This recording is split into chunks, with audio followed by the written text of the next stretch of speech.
Hi, I'm Zach Frank, and welcome to Cuyahoga Valley National Park.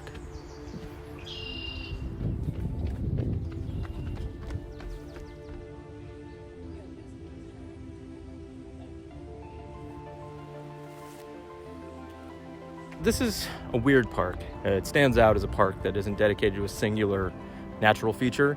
It's a park that is more dedicated to a time and a place in American history and the influences around that. Cuyahoga Valley is located in northeast Ohio, between the cities of Cleveland and Akron. Despite its location in a region that many people overlook, the sheer diversity of things to see and do here may be greater than almost any other national park. The historic 1800s infrastructure and atmosphere of the Ohio and Erie Canal, living villages, active train lines, and historic farmsteads is coupled with an array of waterfalls, gorges, swamps, lakes, hills, waterways, forests, rock formations, and animal species. The park was initially established as a national recreation area in 1974. In the year 2000, Cuyahoga Valley was redesignated as a national park. Because of its former designation, the park retains many activities not usually found in national parks, like skiing, sledding, ice fishing, golf, horseback riding, and railroad tours, in addition to the more typical activities like hiking, biking, and kayaking. Cuyahoga Valley is largely a reclaimed park. Most of the land was privatized, altered, and polluted. This area was once home to many destructive agricultural and industrial practices. Today, fields, forests, and wetlands can be found in the place of former municipal dumps, salvage yards, and Superfund sites. These restoration efforts showcase how a beautiful area can be reclaimed and restored to a natural state for public enjoyment. While the grandeur that some park enthusiasts may be used to experiencing may not exist here, perhaps the most important thing to understand about Cuyahoga Valley is this could be the model for the future of conservation. The spine of the park is the Ohio and Erie Canal Towpath, which runs 20 miles from north to south along the old canal route. This same path was walked by mules to tow canal boats loaded with goods and passengers. Today, the towpath is popular with bikers, runners, and walkers. From the trail, you can make connections to many natural and historic sites. Cuyahoga Valley National Park has several visitor centers, including the Canal Visitor Center at the northern end of the park.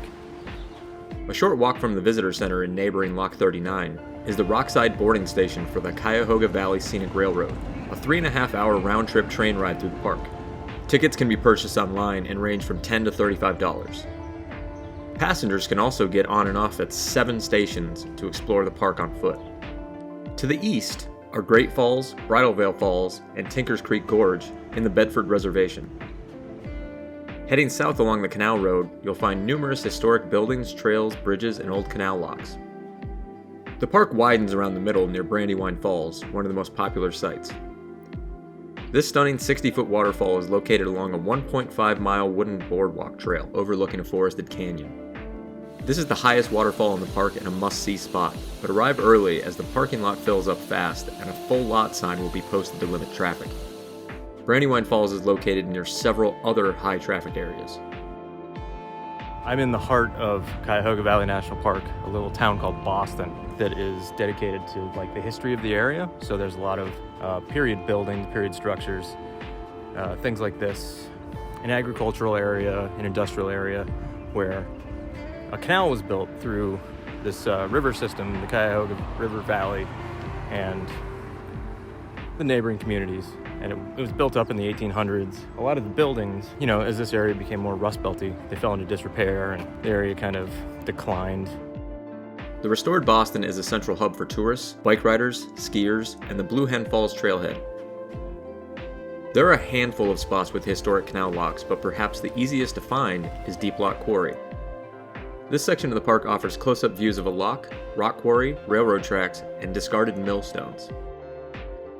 Perhaps the most recognizable feature of Cuyahoga Valley National Park is the Ledges area. While many natural features of this park usually revolve around the waterways, the Ledges is a wonderland of rock formations, gorges, and cliffs around a plateau. Several hilly forested trails lead to these enormous rocks. For the best experience, take as many of the short trails through the Ledges as you can. At the southern end of the park are a handful of standout locations. Everett Road Covered Bridge is one of the most famous covered bridges in America. Located on a side road and then up a short trail, the striking red-covered bridge can be easy to miss, so follow a map. Trees obscure the view of the bridge, although once you find it, you'll see that this is one of the most picturesque places in the entire park. Horseback riding is popular here, as is walking down to Furnace Run Creek, which passes under the bridge. For those looking to experience history, check out Hale Farm and Village. This living museum protects a collection of historic homes, farms, gardens, barns, and a church. While the village is within the borders of Cuyahoga Valley, it is privately operated and visiting it requires a small admission fee. In addition, the hours of operation change by the season, so check online prior to visiting. One final site not to miss is the Beaver Marsh. In the 1800s, land development drained the original wetland. Before the National Park Service purchased the land, an auto repair shop was located here, surrounded by old cars and worn-out parts. In the 1980s, the land was cleared up and beavers moved back into the area. The beavers dammed the waters and restored the wetlands, creating a habitat for diverse wildlife. In addition to the year-round sites, many cultural opportunities are available throughout the year at the Blossom Music Center, Porthouse Theater, Brecksville Nature Center, and Saturday morning farmers markets. Cuyahoga Valley may feel complex and disorganized upon first visiting. Excellent sites dot the park map, but this constant shift from historic to scenic areas can be disorienting. The park has been lived in for hundreds of years, and the meandering road system reflects it. One thing that most national park visitors may expect to find, campgrounds, don't exist here. Lodging will have to be found outside the park in the many neighboring communities.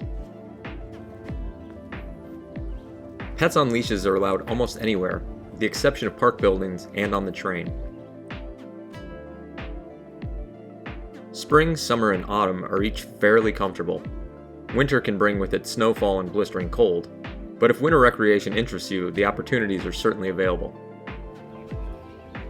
Be prepared for traffic and to pass through several small towns as you explore the park. Villages that had already been established within the modern park boundaries remain, and a large population lives within or alongside the park's boundaries.